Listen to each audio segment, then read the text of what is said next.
Pertempuran 5 hari adalah serangkaian pertempuran antara rakyat Indonesia melawan tentara Jepang yang terjadi di Semarang pada tanggal 15 sampai 19 Oktober 1945.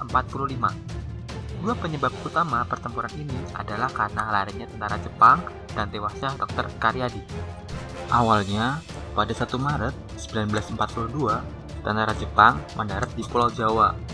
Dan 7 hari kemudian, tepatnya 8 Maret, pemerintah kolonial Belanda menyerah tanpa syarat kepada Jepang. Sejak saat itu, Indonesia dikuasai oleh Jepang.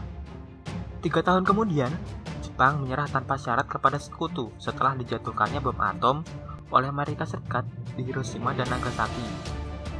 Peristiwa itu terjadi pada 6 dan 9 Agustus 1945. Untuk mengisi kekosongan tersebut, Indonesia kemudian memproklamirkan kemerdekaannya pada 17 Agustus 1945. Hal pertama yang menyulut kemarahan para pemuda Indonesia adalah ketika pemuda Indonesia memindahkan tawanan Jepang dari Cipiring ke Bulu. Dan di tengah jalan mereka kabur dan bergabung dengan pasukan Kido Butai di bawah pimpinan Jenderal Nakamura. Setelah kaburnya tawanan Jepang, pada Minggu 14 Oktober 1945, pukul setengah 7 pagi, pemuda-pemuda rumah sakit mendapatkan instruksi untuk mencegat dan memeriksa mobil Jepang yang lewat di depan rumah sakit Purusara, atau sekarang lebih dikenal dengan nama Rumah Sakit Karyadi. Sore harinya, para pemuda ikut aktif mencari tentara Jepang dan kemudian menjebloskannya ke penjara Bulu.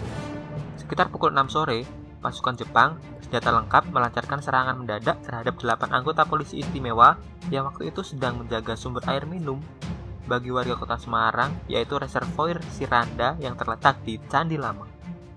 Sore itu tersiar kabar tentara Jepang menebarkan racun ke dalam reservoir itu.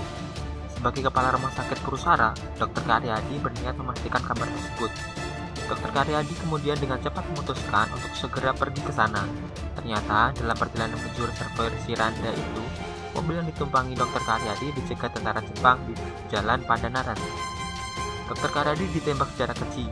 Ia sempat dibawa ke rumah sakit, namun akhirnya nyawanya tidak tertolong. Ia gugur pada usia 40 tahun.